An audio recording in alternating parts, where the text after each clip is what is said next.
Hello friends, मैं आपका यार दोस्त हर्ष धारीवाल आप सभी का एक बार फिर से स्वागत करता हूं आपके अपने इस यूट्यूब चैनल संपूर्ण फार्मेसी ज्ञान में। फ्रेंड्स, जैसा कि आप सभी जानते हैं, हमने हमारे लास्ट लेक्चर में कवर किया था introduction of quality by design. ये हमारा लास्ट लेक्चर टॉपिक का हमारा लास्ट लेक्चर था।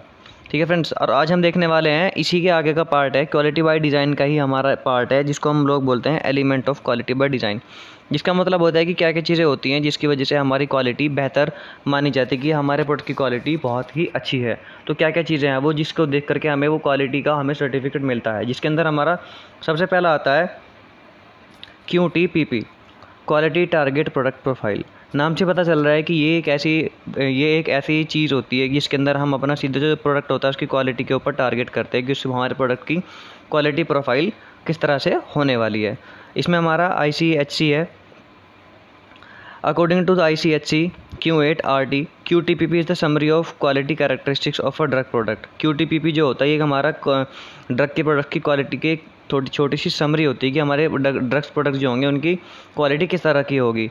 दैट इंश्योर, वो पक्का करता है the desired quality, safety, efficacy of the drug product. That ensure the, क्या करता है वो पक्का करता है कि हमारे प्रोडक्ट की सेफ्टी कैसी होगी, एफिकेसी कैसी होगी हमारे ड्रग प्रोडक्ट्स की। तो ये होता है हमारा QTPP। जिसके अंदर हमारा नेक्स्ट एलिमेंट आता है QAC।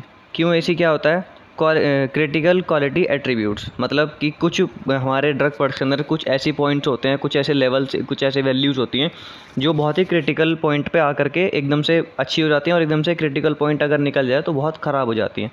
तो उन चीज़ों का ध्यान रखा जाता है। It desire the QTPP, it describe the QTPP। ये QTPP को ये भी QTPP को ही डिस्क्राइब करता है। Aspects of the product performance. जैसे मैंने आपको बताया, क्रिटिकल पॉइंट नाम से पता चल रहा है क्रिटिकल क्वालिटी, मतलब क्वालिटी बहुत ही नाजुक मोड़ पे आकर के जब हमें काम करना होता है तो QA का हम सहारा लेते हैं। इट इंक्लूड्स द, ये क्या क्या अपने अंदर इंक्लूड करते हैं, physical, chemical, biological, microbiological properties of the product to ensure desired quality product. हमारे डिजायर्ड क्वालिटी प्रोडक्ट को लेने के लिए हमें फिजिकल, केमिकल, बायोलॉजिकल, इन सब प्रॉपर्टीज़ पे ये हमारा इंक्लूड करता है, वर्क करता है। It is drive from the QTPP। ये हमारा QTPP से ही हमारा ड्राइव्ड होता है। उसके बाद आता है हमारे नेक्स्ट आता है, थर्ड आता है क्रिटिकल मटेरियल एट्रीब्यूट्स। अब हमने क्रिटिकल, जो हमने ऊपर पहले पॉइंट देखा, अब देखना है क्रिटिकल मटेरियल। क्रिटिकल मटेरियल का क्या मतलब है कि क्या क्या चीज़ हम उसके अंदर इंक्लूड कर रहे हैं डिजायर्ड क्वालिटी का प्रोडक्ट लेने के लिए। उनकी क्वालिटी कैसी होगी, वो ज़्यादा क्रिटिकल नहीं होनी चाहिए। The product design understanding include the identification of critical material attributes. Product का हम किस तरह से डिज़ाइन करने वाले हैं, और अंडरस्टैंडिंग, हम उसको क्या डिज़ाइन करने वाले हैं, किस तरह से डिज़ाइन करने वाले हैं, ये हमारा पता होना बहुत ज़रूरी होता है। जिसकी वजह से हम अपना मटेरियल को खरीदेंगे, एट्रीब्यूट करेंगे, खरीदेंगे, हमने एक प्रोडक्ट की डिजायर्ड क्वालिटी बनानी है इसलिए। नेक्स्ट में आता है क्रिटिकल मटेरियल एट्रीब्यूट्स में भी defined as the process whose variability affects the CQA।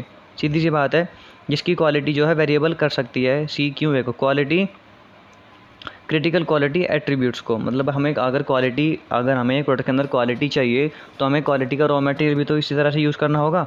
तो इस पॉइंट के हमारा यही कहता है कि जो होती है हमारी जो क्रिटिकल मटेरियल एट्रीब्यूट्स, मतलब मटेरियल की जो क्रिटिकलिटी होती है, मतलब मटेरियल हमारा किस तरह का होगा, ये हमारा क्या करता है, अफेक्ट कर सकता है क्वालिटी, प्रोडक्ट की क्वालिटी को।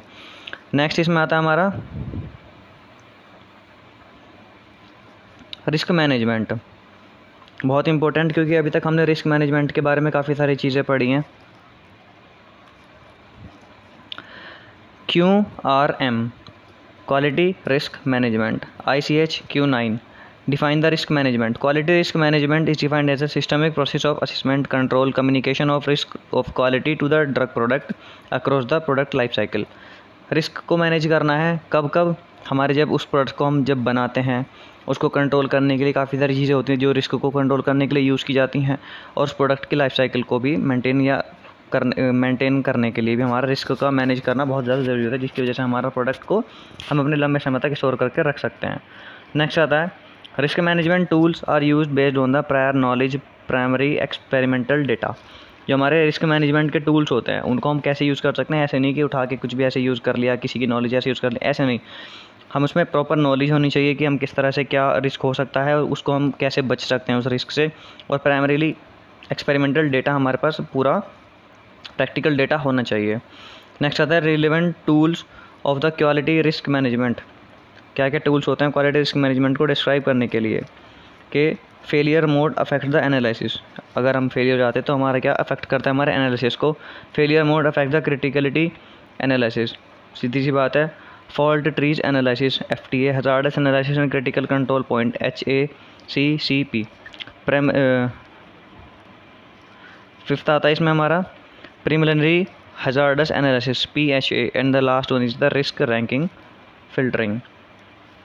ये हमारे रिलेवेंट टूल्स थे। तो अब इसके ये हमारा कंप्लीट हो गया रिस्क असेसमेंट जिसको रिस्क मैनेजमेंट भी जिसको बोल सकते हैं। नेक्स्ट आता है इसमें हमारा लास्ट वन आता है इसमें हमारा स्पेस डिज़ाइन। अब हमारा जो है किस स्पेस में ड्रग को डिज़ाइन करने की बेस्ट क्वालिटी मिले, अब हमें कैसी जगह पे या किस तरह से उसको डिज़ाइन करना चाहिए जो हमारे प्रोडक्ट की जो है क्वालिटी बेस्ट बन के आए।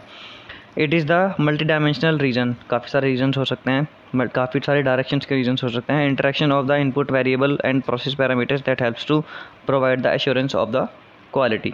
कुछ काफ़ी सारे वेरिएबल्स होते हैं, इनपुट वेरिएबल्स होते हैं, प्रोसेस होते हैं, प्रोसेस पैरामीटर्स होते हैं जो हमारे हेल्प करते हैं एश्योरेंस करने के लिए कि हाँ अगर हम ऐसा करते हैं तो हमारी प्रोडक्ट की क्वालिटी काफ़ी अच्छी हो जाएगी। सो फ्रेंड्स, ये था हमारा आज का टॉपिक। आई होप आप सभी को हमारा ये टॉपिक समझ में आया होगा। हमने काफ़ी आसान लैंग्वेज में समझाने की कोशिश करी है फ्रेंड्स। हम इसको इसी तरह से लेक्चर्स को ईजी वे में समझने के लिए, याद करने के लिए हमारे चैनल को लाइक करें, कमेंट करें, सब्सक्राइब करें, फ्रेंड्स के साथ शेयर करें ताकि हमारे चैनल की कोई भी लेटेस्ट अपडेट आपसे मिस ना हो। Thank you friends for watching this video.